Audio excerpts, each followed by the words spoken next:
Just started. All right, so welcome to community time. This morning, my name is Rachel Richards. I'm a client. I'm also a coach and guiding other people. And I am here to introduce our speaker this morning. She's also a client and a coach, and she's just going to share experientially with you guys how she's navigating through the life book. So Julie Russell is going to take us through some experiences that she's having. Some might resonate with you, some might not yet. But if you stay the course, you're going to maybe look back on something she said and go, you know, that was a little puzzle piece that she gave me that I needed this morning in order to drive my health forward. So I'm very excited for that. I do want to share one thought with you guys around community.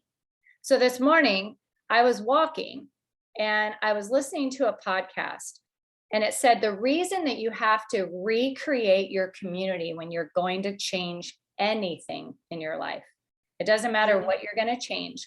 The reason that we do that is because we as human beings, we always default to the company that we keep. So we have a default setting that says it is a human need, you guys, to emulate people around you. I am such an emulator that if you have an accent, I will pick up on your accent. Like, that's how strong my default setting is, where I'm an empath. So I'm like, wow, my kids make fun of me all the time. Why are you talking like that lady? I'm like, I don't know. I just relating to her so deeply, right? So you have a setting in your brain that will relate to the people around you in order to survive. It's actually a survival fitting in instinct. So we want you to fit into health and start orientating yourself around people that are also contending for their health. And this will help you to be stronger. So this morning, thank you for being in community. Thank you for being here and adding to the community. And with that, I'm going to turn it over to Miss Julie, and she is going to navigate us through some of her experiences. Hey, good morning, you guys. All right, so I want you to get your books out and be ready to participate, especially the people that have really dug into these sections and been able to apply them to their lives, because Dr. A says this concept is pivotal to your change and to your continuing to grow and change over time. It is the foundation. And so it's really important that you take your time to go through this section, element 5 in the life book. And the section in the Habits of Health book that goes along with that is 1.7. And so we're going to dig in there today, but I want you to be thinking about how you are already applying these concepts to your life and how it's affecting your health journey. Either you're able to employ these concepts and you're doing well and it's supportive, or you haven't taken that step yet and you're struggling.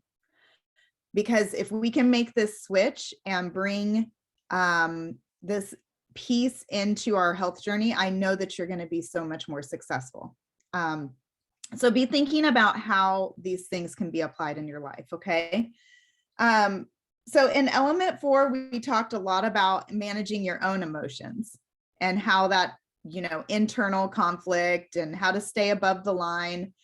But this section is about managing our relationships, interactions, and connections with others. And I want you to go to your Habits of Health book on page 141, 140 and 141. And I'm literally going to read some of this to you guys because I know that we're not all reading this stuff, but I want you to know the reason why it's important that we have healthy relationships and surroundings, and that we surround ourselves with people that are healthier than us, and how that supports you. So I'm a like a logical thinker. So I need to know why this is going to help me if I'm going to employ it. So on 140, it says the world, and this is Dr. A, he's speaking, but he's going to reference some pretty, some research actually. The world we live in has a tremendous influence on our behavior. We have a tendency to blame the people, places, and things that we are exposed to when something goes wrong. If we can consistently change our surroundings and optimize their conditions, then we can help create and sustain our habits of health. Our behavior is extremely dependent on our surroundings. How do the people you surround yourself with, the places you live and work in, and the things that you are exposed to affect your daily behavior? That's hard to take a walk with, right? That's a hard question, because this is probably the most difficult thing to be honest with ourselves about and to change, because it affects who we have in our life, maybe our work that is causing us stress. And it's a lot of factors that maybe we can't change right now, that we're just we're stuck with what we have, and we have to figure out ways to deal with it. And so this section is going to give you the vision of why it's important, how to change it, but also how to live through those situations if it can't be changed immediately. Like, how do you stay above the line when you're surrounded with close family and friends that you're not going to get rid of, who are very below the line?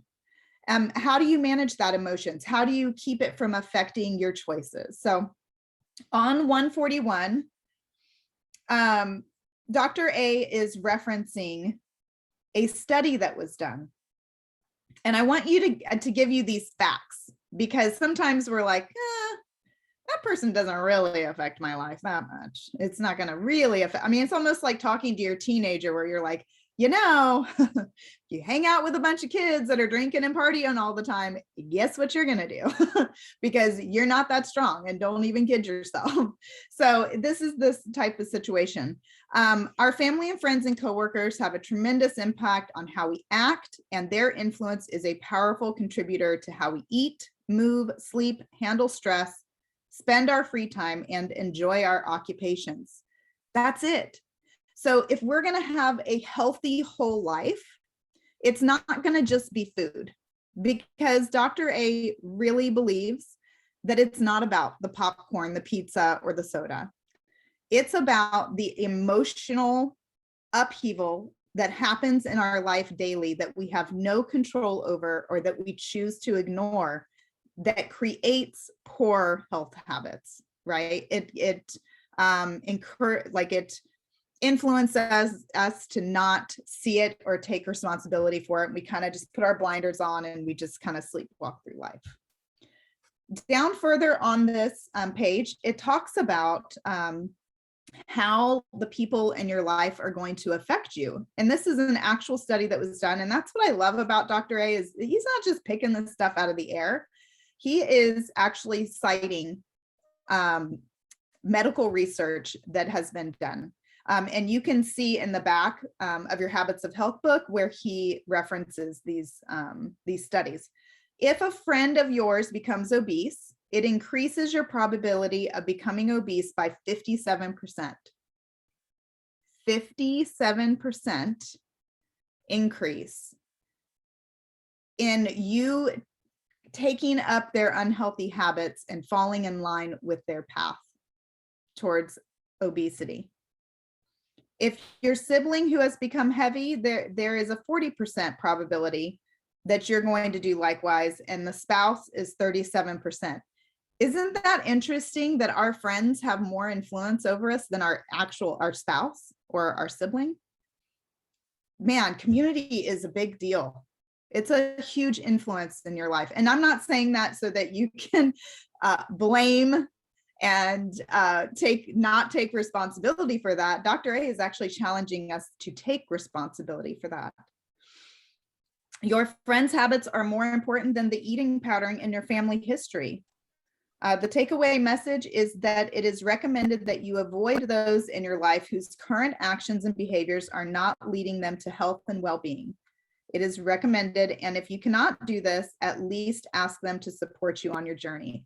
So I wanted to really touch on that, because we all have people in our life that don't support us in our health journey, but yet they're very close family members, or friends, and we're not going to get rid of them. That's not the right thing to do. We're not going to cut their relationship off. But there might be a boundary that needs to be set there. Maybe you invite them to your home so that they're in your environment, which your environment's healthier probably than theirs. But I love it says, at least ask them to support you on your journey. That is a powerful tool. When you have someone in your life that is very close to you and they are a detractor from you seeking and establishing healthy habits, ask them to support you. Now, what does that look like? Does that say, hey, could you just support me? You're really a bummer. You just need to support me. Like, stop with your nonsense. No, that's not going to work. You're going to have to like bear some emotions and actually share with them why. Why is it important that they support you? Share with them these facts. Share with them your why, your very deep connected why for your health journey. If you share that with people that are in your life, they will become allies. And that's what our section talks about, is how do we bring allies into our health journey? How do we turn detractors into allies? Because we all have them. And then he says at the bottom, the social motivation of having like-minded people around you is a powerful motivator. Guys, we give that to you right out of the gate in your health journey with Nourished, with this book club, with your coach, with your coach's coach, when you meet with them. That's why we have this group and this community, is because Dr. A says it's highly important to your success. It is it's a quarter of your whole program and you being successful. How has that shown up for you in your life? I would love for someone to come off mute, or to someone's, to share how this community, and maybe you're a coach. So I'm going to share first. So everybody be thinking, how can you share how your community and the people that you have in your life, maybe you want to share how you've turned a detractor into an ally, how you've approached that situation. I'm going to share that not only joining as a client, but joining as a coach and a guide with Optavia, it has upped my accountability through the roof. Like, I will never walk away from healthy habits. It will not happen. There's too many people in my life that are involved that I'm not going to walk away from. It has solidified my journey. It has opened doors and helped me to grow in ways that I never thought possible. It has changed my relationship with my husband and my kids. And it's all because of community that I've brought around the change that I'm trying to make. So I see Eric and Kristen, you guys take yourself off mute and share. I would love to hear how this is impacting your life. I think it's impacted, like, for me personal. It's been almost 3 years for me. And, you know, you've always heard me say, I know you personally have heard me say that you would never see fat Kristen again, 210-pound Kristen again, because I found the gift. And the further I go, the more I realize that we have our struggles just like our clients do. And I do know now that if I wasn't coaching and paying it forward and talking to other people, living out loud through them or myself, that I am a firm believer that I really probably would be 210 pounds now. It's showing up here every single week, no matter where I'm at, no matter what I'm doing. Today, I'm just lucky enough to be planted here, that I take this community with me everywhere, because this is the time of year where the old Kristen would have put on the most weight. So I'm smart enough to recognize that I have to be on a 5-in-1 this time of year, from Halloween to the first of the year. Yes, I do have planned splurges in there, but I do a 5-in-1. Although I don't have weight to lose, what I do is I drink the famous Starbucks that breaks my fat burn every day. So I'll do one little thing that'll break my fat burn, but it's not like picking at candy, picking at the pumpkin bread that I don't even like. The little things that are always around us that get us into trouble, or at least the old me. I'm smart enough to recognize my triggers and where I need to plant myself here checking in with clients and all that great stuff. So I just wanted to share that it's taken me a long time to realize that where I would be if I didn't have this particular community. That's awesome. And I see that in my life every day, like for sure.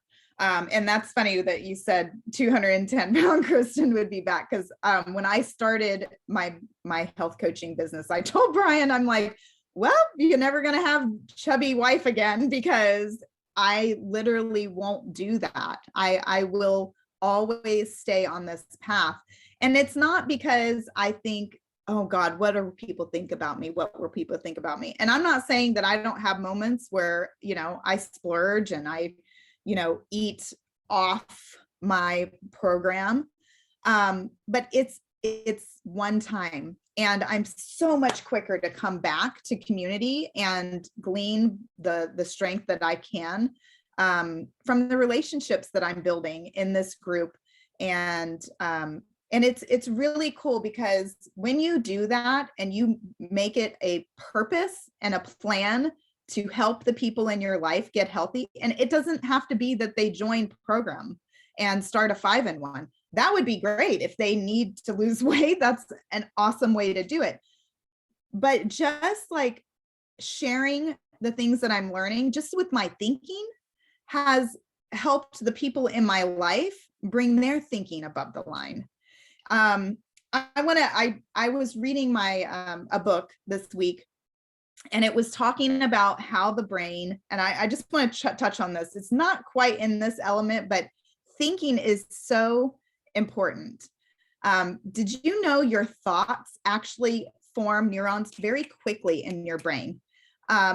Just the thought, and your brain is in that direction. If I'm thinking about building something with my hands, my brain automatically starts trying to figure out how it's going to do that. And there's pathways that are built within 10 minutes of that first thought. That's not meant to say, like if you have negative thoughts, like you're destroying your brain. Look at it in the positive. So what we think about is actually affecting how we're going to act and how we're going to proceed. So I just want to touch on that your thought patterns are highly important to staying above the line and making those positive choices.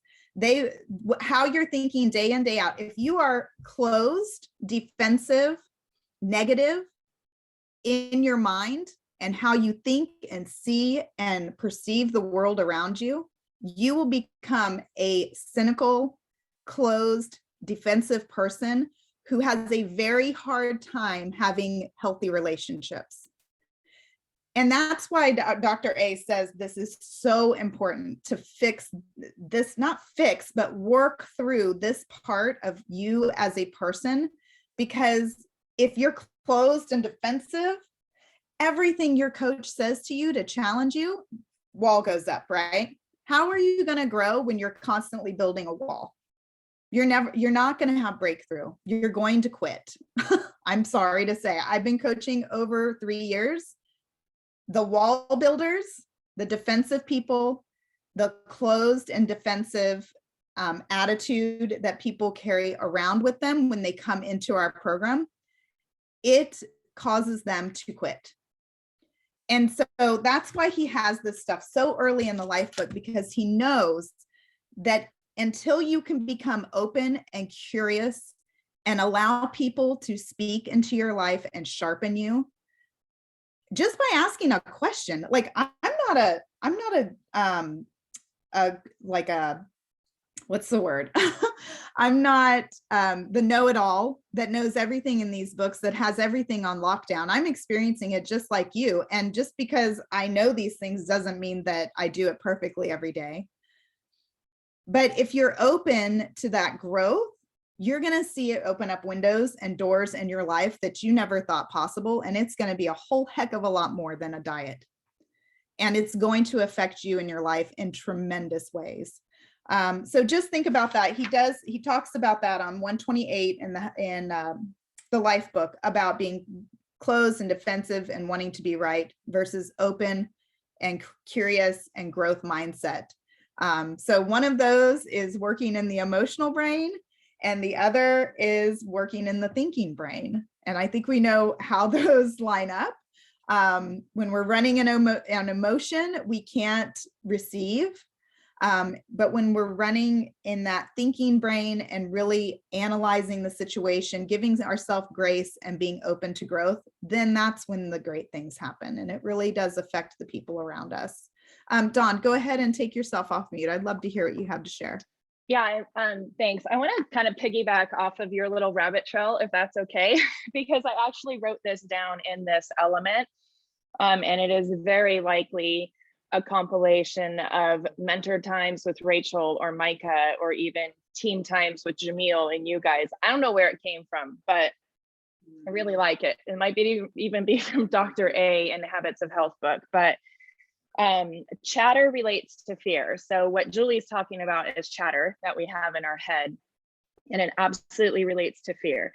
Self-preservation for life no longer exists in our suburban life. And that's super important for us to remember, because we still operate off of a biological body that is geared towards fight, flight. It also goes into freeze, forage, and fornicate. Okay, so there's like 5 F's that we have to really be aware of. But our minds have adapted to self-preservation through pride. And pride comes in all forms. It even comes in self-loathing, thinking that we're unworthy. That's a form of pride. And it is a body's natural response to, I have these neurons that are looking for something to fight, flight, freeze, right? All these things, but it's not happening because I live in comfortable suburbia, right? So we fear rejection, so we don't step forward in whatever that might be. So I just wanted to share that. This tool is so powerful. And when we think of surroundings, we need to also think, what is helping the surroundings of my mind? What is constantly coming into my mind? Because whatever is consistently coming in, that's what the body holds on to. That's what the brain holds on to. If Habits of Health is just, once a week, it's going to take longer for that to hold on to. It's just the way the body is wired. So my 2 cents. I love it. I love it so much. And that it totally does go along with this section, because on page 129, it starts to talk about that go system, right? That fight or flight, and how that's an emotional reaction to our surroundings. Why? And then as far as that, what is the other? The thinking brain is the cool or no system. So how does that affect your relationships, and how does that trickle over into your decisions around eating, drinking, not getting enough sleep, maybe needing these moments that are extreme highs in your life to keep the lows at bay? How can we manage that? Has anybody found some good tools on? There's a section where it talks about how to handle that, but I'm just curious if anybody on here has discovered how they best cool themselves down and switch to that knowing instead of that reaction state. Hey, Julie, I'll offer a quick one. So for me, I think I've shared this before in humility. I grew up with a lot of yelling around me. So highly emotional parents. They're amazing people, but they were highly emotional. And so my surroundings shaped the way that I parent, and I had to unbecome in this area of my life. And so when I read Stop, Challenge, and Choose, I enjoyed the framework of how I could do that. And so I could see that my color, I have a color. So when I start to feel upset, the color is red. So I apply a color to my emotions, and I'm like, I'm feeling red, and I want to go from red to blue. So blue is my desired outcome. How do I want to show up for my son? How do I want him to parent? What are the ways that I want to break this cycle in my family and have more forward moving parenting? And so I think about what my desired outcome is, and I go get a glass of water. So I stop, challenge, and choose. I'm feeling upset. He might be disrespectful. He's arguing back with me. His dad's not here. He's taller than me. He's bigger than me. And I'm feeling intimidated, but I need to stop. And I need to go get a glass of water and drink something so that I can switch from my emotional brain to my logical brain. And a swallow actually does that. Your books tell you that when you drink a glass of water, you switch from your emotional brain to your logical brain, and because you have to breathe. Okay. So I thought all this was hocus pocus stuff before. I'm just being honest. And I tried it, and I'm able to think of my secondary choices and show up better for my son. And I blow it still. When I blow it, I just apologize and pick myself back up. But I wanted to share that with you, that stop, challenge, and choose. It's read that pamphlet if you haven't. It's not just for what you put in your mouth. It's also for what comes out of your mouth. And then guess what? When I'm a yelling mom and I feel sad, guess what I then would go do? Stand in the pantry, get myself a snack, and make myself feel better. So all of this is connected. And that's something that I'm working through in this program. And I just wanted to share that for anyone else that struggles in that way. Awesome. Thank you so much. That is such a good visual, right? And I know we all have those situations where we feel scared and defensive, and so we just lash out, and and then it's really hard to fix.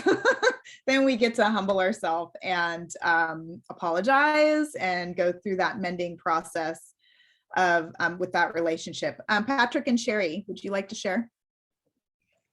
Yes, hi guys. The opposite is also true, because where someone may be a yeller, there's also the person that becomes a recluse that now doesn't want to talk to anybody. So we go into this sulking moment. The book talks about the victim mentality, where poor me, and so we have to be so careful. And so we begin to sulk, and we crawl into our own little world, and nobody can touch us, and nobody can say anything to us. So yes, while you have a yeller, people always think the yellers are the bad people. The worst people are probably the people that are really not saying anything. And I'm that guy. I start thinking about thoughts that are not really, good thoughts. Healthy thoughts. And so, my mind becomes, and so I have to quickly get out of that, because again, trust factor, dealing with people, hurts, those kind of things. So again, yes, we always say the yellers are they yell. Yeah, we could hear them. Great. I know what direction you're coming from. But the person that's not yelling is the person that we really need to be conscious about, because there's some really, really headspace issues going on there. So, and I'm just speaking from experience. Yeller, don't yell. Those stuffers eventually explode, and it's pretty scary.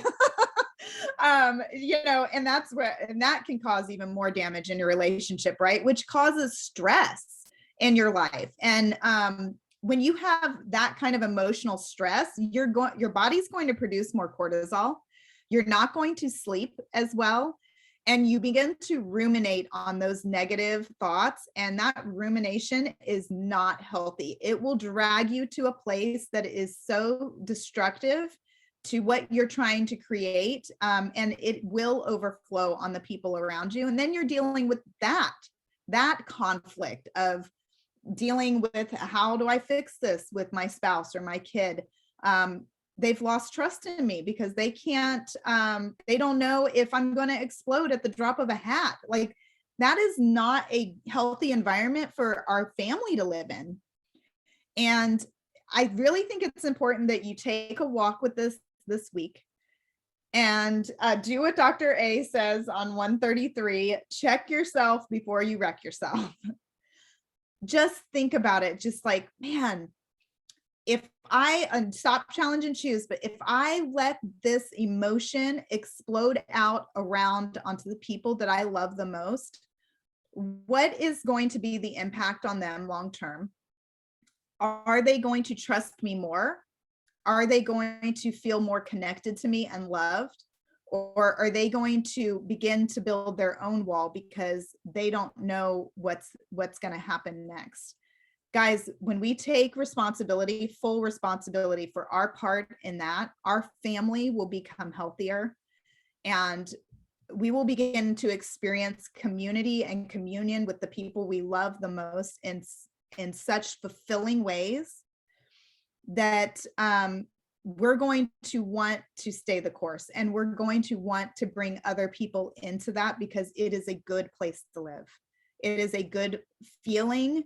It feels good. It builds us up. It brings confidence. And when we have confidence in who we are as a person, and we're happy with who we are and how we show up in the lives of the people that matter most to us, we will be so much more successful and so much more fulfilled. And that piece is a huge piece of your health. You know, and there's studies about that too, about how that stress really degrades your health and affects your blood pressure and your heart and your organ. Like, this is not hocus pocus, like Tim or like Rachel said. This is for real. This does affect your body and your health. And so this is just one more way that you can do that. You know, we're not just weight loss around here. This is a full health program that will touch every single aspect of your life. So dig in this week. I know we're done for time, but I want to give you one tip in using your system. At the beginning of each element, I write down the corresponding habits of health section. And how I find that is, as I'm reading through the element, Dr. A will reference those sections and reference different areas to read. And I just write that down on that first page. And then when I'm done with the element, I go and read that section of the habits of health, because these things are meant to be knowledge, power, and application, and they all go together. They're both stronger when they're done together. And that's it. I hope you all have a great Saturday. I'll let Rachel. Thank you so much. Yeah, look forward to something, guys. On the 21st, we are tentatively putting together a health and hope night. This is something that we will be working on. You'll see the information in Nourished. We're in the early stages of outlining it, but this will be a really cool way for you to figure out, how do you bring more of your circle into a healthy space with you? How can more people connect to this community that you guys are starting to find hope in and think differently? So that will be coming up. Just kind of stay tuned on when that will happen, and you'll see it in Nourished, and we'd love to have you all there. This week, in your check-ins with your coach, let's put some feet on this. If you could explain to your coach, in service to my why. So think about your why, establish it in your mind. Why did you even order your kit? Why are you here? In service to your why, how has this call helped you to make some application? What are you going to be applying in the next 7 days in service to your why from something that you learned on this call? Share it with your coach. Hey, Eric, I was on that Saturday book challenge, and the community said this, and this is what I see in me, and in service to my why, I'd like your help applying it. And now the coaches can really experientially help you to do that. So we love you guys. Thanks for hanging out. Have an incredible Saturday, and we're better together. So thank you. We'll see you next week.